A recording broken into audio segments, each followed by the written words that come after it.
అందరికీ నమస్కారం అండి. శైలజ వినిపించే కథల ఛానల్కు స్వాగతం. ఈరోజు మనం కోనే నాగ వెంకట ఆంజనేయులు గారు రచించిన వజ్రాల హారం అనే కథను విందాం. ఈ కథ 2012 డిసెంబర్ చందమామలో ప్రచురింపబడింది. హెలపురిలో గుప్తధనుడనే వ్యాపారి ఇంట్లో సోములనే 14 ఏళ్ల కుర్రవాడు పనిచేస్తుండేవాడు. సోములు తండ్రి గుప్తధనుడి ఇంట పనివాడిగా ఉండగా హఠాత్తుగా మరణించటంతో అప్పటికే తల్లిని పోగొట్టుకున్న సోములు చిన్నతనంలోనే యజమాని ఇంట పనిలో చేరాడు. వాడు గుప్తధనుడి ఇంటి వెనుక ఉన్న తోటలోని పాకలో ఉంటూ ఉండేవాడు. గుప్తధనుడు నెల తిరిగేసరికి సోములకు జీతం రూపేణా ఎంతో కొంత ఇస్తూ ఉండేవాడు. తిండి బట్ట గుప్తధనుడి ఇంట్లోనే దొరుకుతూ ఉండటంతో సోములకు వేరే అవసరాలేమీ లేక ఆ డబ్బులన్నీ ఒక చిన్న డబ్బాలో వేసి దాచుకునేవాడు. గుప్తధనుడి ఇంట్లో ఎవరికి ఏ అవసరం వచ్చినా సోముల మీదే ఆధారపడేవాళ్ళు. రోజుల్లా గడుస్తుండగా ఒకనాటి ఉదయం నూతిలో నుంచి నీళ్లు తోడి తొట్టెలు నింపుతున్న సోములతో గుప్తధనుడు, "ఒరే సోములు, బారెడు పొద్దెక్కిపోతున్నా ఇంకా పాలు పిండలేదేమిట్రా?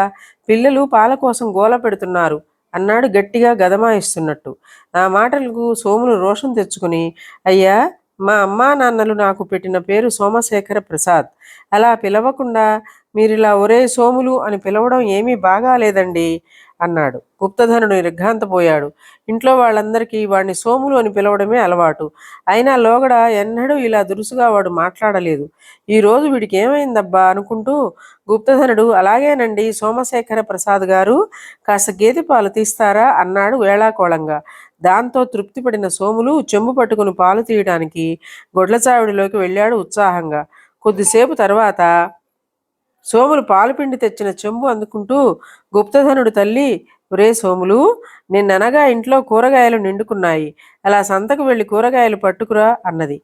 సోములకు చెర్రున కోపం ముంచుకొచ్చింది. వాడు విసురుగా, "డబ్బు కూరల సంచి ఇటు పడేయండి" అన్నాడు. గుప్తధనుడు తల్లి ఎక్కడలేని ఆశ్చర్యంతో వాడికేసి చూస్తూ ఏదో అనబోయి ఊరుకున్నది. కాస్త దూరంలో ఉండి సోములు ప్రవర్తనను గమనించిన గుప్తధనుడు వాడిలో వచ్చిన మార్పుకు ఏదో బలమైన కారణం ఉండి ఉంటుందని భావించి అదేమిటో తెలుసుకోవడానికి ప్రయత్నించసాగాడు. ఇంట్లో అందరూ నిద్రపోతుండగా ఆనాటి రాత్రి గుప్తధనుడు సోములుంటున్న పాక దగ్గరకు వెళ్ళి లోపల వాడేం చేస్తున్నాడో గమనించేందుకు కిటికీలో నుంచి చూశాడు. ఆ సమయంలో వాడు గుడ్డి దీపంలో ఒక వజ్రాల హారాన్ని తిప్పి తిప్పి చూస్తూ తెగ మురిసిపోతున్నాడు.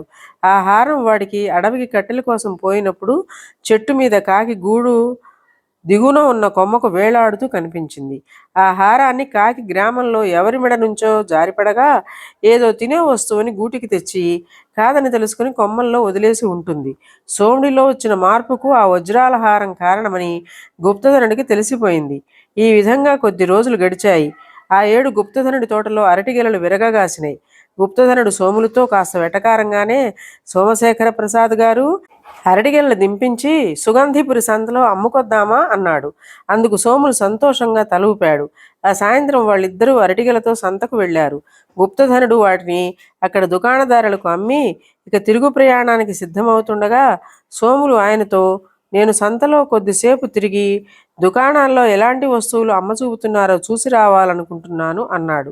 "సరే, అలాగే వెళ్ళిరా" అన్నాడు గుప్తధనుడు. అరగంట తర్వాత వాడు తల వంచుకొని నేలచూపులు చూస్తూ గుప్తధనుడి దగ్గరకు వచ్చి, "అయ్యగారు, తమరి ఇష్టం, బయలుదేరదామంటారా" అన్నాడు పీలగొంతుతో. "అలాగే సోమశేఖర ప్రసాద్ గారు" అన్నాడు గుప్తధనుడు. ఆ వెంటనే సోములు దీనంగా ముఖం పెట్టి, "నేను తమ ఇంటి పనివాణ్ణి అయ్యగారు, తమ కళ్ళెదుట పుట్టి పెరిగిన వాణ్ణి. తమను నన్ను ఒరే సోములు అని పిలిస్తే సంతోషంగా ఉంటుంది" అన్నాడు. ఒక్క అరగంట కాలంలో వాడిలో ఇంత మార్పు ఎందుకు వచ్చిందో గుప్తధనుడికి అర్థం కాక వాడికేసి ఆశ్చర్యంగా చూశాడు. దాన్ని గ్రహించిన సోములు, "అయ్యగారు, తమను క్షమిస్తానంటే ఒక సంగతి చెబుతాను" అన్నాడు. "ఏమిటి" అన్నట్టు చూశాడు గుప్తధనుడు. "వారం రోజుల క్రితం నాకు ఒక వజ్రాల హారం దొరికింది. దాంతో హారాన్ని అమ్మగా వచ్చిన డబ్బుతో ఇళ్ళు పొలాలు కొని మహా వైభోగంగా బతకగలని కళ్ళకంటూ మిడిసిపాటుతో ప్రవర్తించాను. తీరా ఇప్పుడు దాన్ని అమ్మజూపుదామని నగల దుకాణ వాడి దగ్గరికి తీసుకువెళితే అది నకిలీదని తేల్చేశాడు. కాదు, అది అసలు హారమే అని వాదించబోతే పనివాళ్ల చేత 4 తన్నించి మరీ బయటికి గిండించాడు" అంటూ వెలవెలబోతున్న హారాన్ని చూపాడు. దాన్ని ఒకసారి పరిశీలనగా చూసిన గుప్తధనుడు, "సోములు, నువ్వు పసివాడివి.